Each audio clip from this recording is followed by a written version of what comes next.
तो भाई लोग 1 साल के इंतज़ार के बाद फाइनली सेकंड पार्ट डाल रहा हूँ। ये क्या काफ़ी लेट हो गया, बहुत टाइम हो गया, 1 साल ही हो गया लगभग। अप्रैल में डाला था, फिर से अप्रैल आ गया, अप्रैल नहीं मार्च आ गया सॉरी।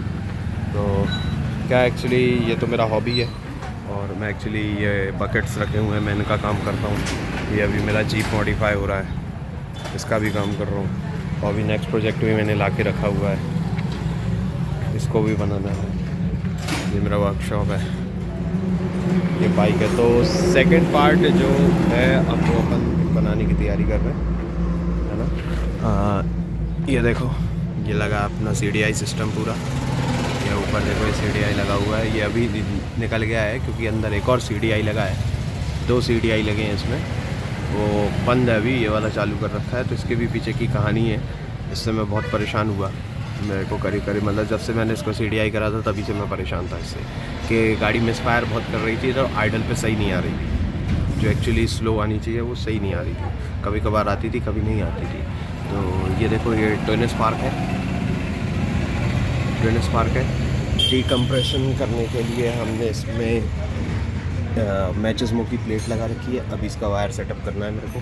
अभी मैंने इसको कलर करके असेंबल किया है, अभी इसको 3-4 दिन ही हुए हैं, है ना।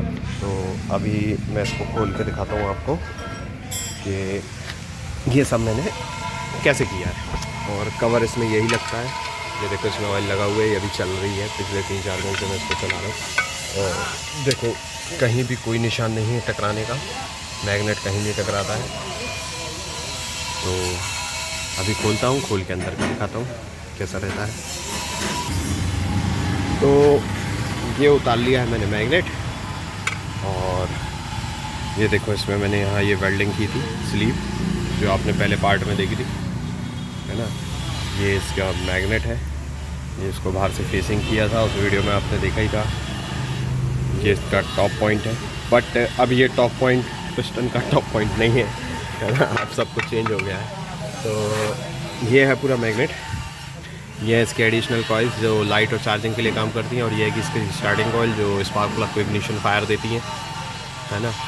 और ये इसका पिकअप कॉइल जो टॉप पे फायर करने के लिए रहता है जिम्मेदार। तो अब पूरी कहानी समझो क्या है। हर बुलेट में जो 3 रहते हैं इसमें पॉइंट्स, एक ये लगा है, एक ये लगा है, और एक नीचे होता है जिस पे एक्चुअली मैग्नेट लगा होता है।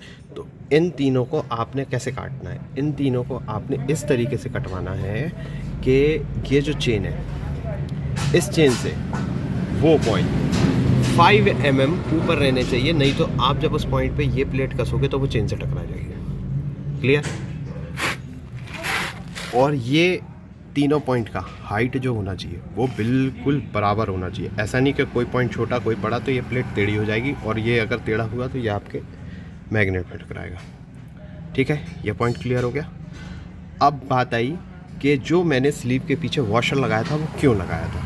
ठीक है, तो ये प्लेट में जो सेंटर होल होना है वो इतना बड़ा होना है कि उसमें से ये स्लीव फ्रीली मूव कर जाए।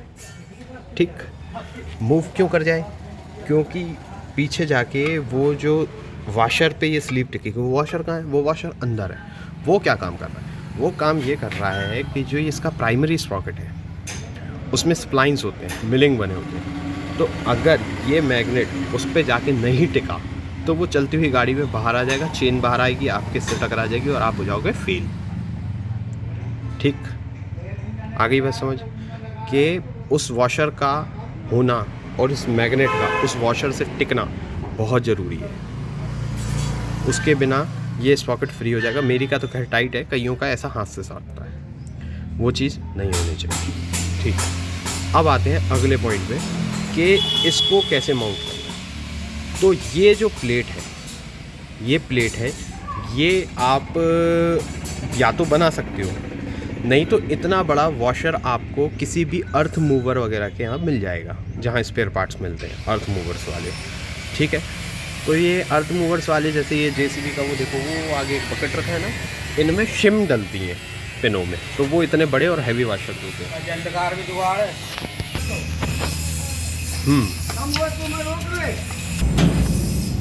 तो ये जो प्लेट है इसको आपने लेथ मशीन पे पकड़ना है। लेथ मशीन में बिल्कुल सेंटर पकड़ना है। सेंटर पकड़ के इसमें सेंटर में होल जो है अपना वो होल बनाना है। एक्चुअली मैंने क्या करा है कि मैंने 2 वाशर्स आपस में जोड़े हैं। बड़ा वाशर उसका छेद बड़ा था, उसके अंदर फिर छोटे ओडी का वाशर मैंने अंदर डाल के वेल्डिंग किया है। ठीक है, वेल्डिंग करने के बाद जो बोर साइज आएगा, तो अब लेथ मशीन में इसको पकड़ के सेंटर में बोर करना है। बिल्कुल बिल्कुल सेंटर, ऐसा नहीं कि ऑफ जाए कि ये कहीं है का होल कहीं है, ऐसा नहीं। फिर उसके ऊपर एक पतला सा पाइप वेल्डिंग होगा, बिल्कुल पतला पाइप वेल्डिंग होगा, जिस पाइप के अंदर ये स्लीव चली जाए। ठीक है, और वो पाइप इस मैग्नेट पे टिक जाए। अब उस मैग्नेट जो पाइप वेल्ड होएगा लेथ पे लग के, उसकी भी फेसिंग होनी है। फेसिंग इसलिए होनी है कि जब ये मैग्नेट उस पर टिके तो आड़ा टेढ़ा ना हो, है ना, आड़ा टेढ़ा नहीं होना चाहिए, बिल्कुल सीधा होना चाहिए। तो इसलिए इसका और उस पाइप का जुड़ना, बिल्कुल सेंटर में होल होना और उस पाइप पे वेल्ड होकर उसकी फेसिंग होना इसलिए ठीक है कि ज़रूरी है, क्योंकि सबका अलाइनमेंट ठीक होना चाहिए। क्लियर। अब बात आई पिकअप पॉइंट कहाँ आएगा। ठीक है, तो अब मैं आपको पूरी कहानी बताता हूँ। पिकअप पॉइंट सबसे आखिरी में, एक्चुअली जो मैग्नेट की स्लीव वेल्डिंग का जो प्रोसीजर है वो सबसे पहला है ना, वो जो मैंने फर्स्ट पार्ट में डाला है कि आपने जो ये पिकअप पॉइंट है, ये जो पिकअप पॉइंट है, देखिए ये वाला जो पिकअप पॉइंट है, मैग्नेट को इस तरीके से पोजीशन करना है कि पिस्टन रहे टॉप पे, पिस्टन रहना चाहिए टॉप पे, और मैग्नेट का पिकअप पॉइंट साइड में आना चाहिए, क्योंकि आजू बाजू कहीं कोई जगह नहीं है पिकअप पॉइंट सेट करने की। पिकअप पॉइंट यहीं सेट होगा, क्योंकि ना तो यहाँ कहीं जगह है पिकअप के लिए, कहीं नहीं है, सिर्फ यहाँ है। तो आपने मैग्नेट को वेल्डिंग स्लीव से इस तरीके से करना है कि पिस्टन टॉप होने के बाद ये जो पिकअप पॉइंट लगा है ये इतना बड़ा, ये इधर आना चाहिए। ठीक है, अब फाइन ट्यूनिंग की जो बात है, तो आपने ये सब कुछ लगा लिया। ठीक है, गुच्छा उतार के भी रख लो अलग, ये पूरा कॉइल उतार के अलग रख लो, अभी ज़रूरत नहीं। सिर्फ मैग्नेट आपने कसना है, पिस्टन टॉप पे सेट करना है। टॉप पे सेट करके फिर आपने पिकअप पोजीशन, उसमें प्लेट ये कस के, ये प्लेट मैंने एक बना रखी है अलग से, ये देखो, ये एक अलग से प्लेट है ना, ये एक प्लेट जो है ये अलग से है ना। तो ये अलग से इसलिए है क्योंकि ये पिकअप कॉइल में कस के मैग्नेट को बिल्कुल सही पोजीशन पे ला के कि कहाँ आपका फायरिंग है वहाँ इसको टैग कर देना है, हल्का सा टैग कर देना है या निशान लगा देना है कि ये कहाँ पे वेल्ड होनी है। फिर आपने मैग्नेट उतारना है, ये प्लेट उतारनी है, और ये जो प्लेट हैगी छोटी सी ये हटानी है पिकअप कॉइल में से, और फिर इसको वेल्डिंग करना है उसके साथ, प्लेट के साथ वेल्डिंग करना है।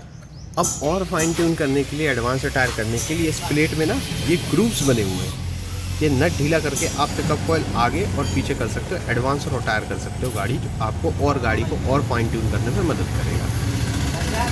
ठीक है, ये सारा काम होने के बाद ये तार आपने यहाँ से बाहर निकालने, इसमें से 6 तार निकलते हैं, आसानी से निकल जाते हैं, यहाँ कोई छेद बड़ा छोटा नहीं करना होता। ये जाते हैं, ये आपकी आगे आके पूरा पिकअप कॉइल तो उसमें CDI में चले जाएंगे। इतना ये सारा सिस्टम है।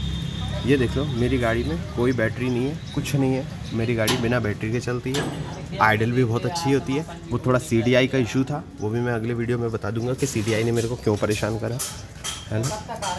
तो आप इस चीज़ को करेंगे तो आपकी गाड़ी CDI हो जाएगी।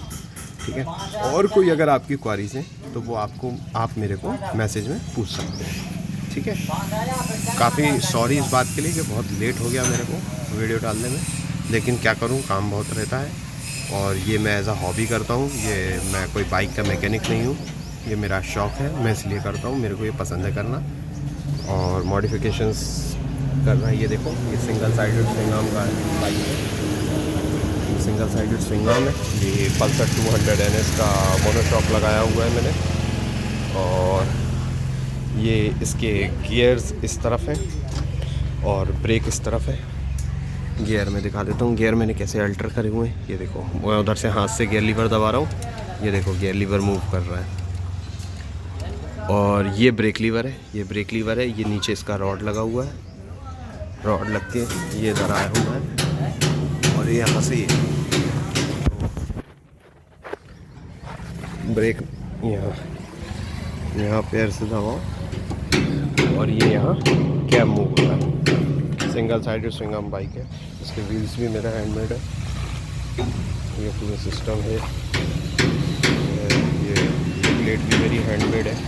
10 mm मोटी लोहे की प्लेट की बनाई हुई है मैंने।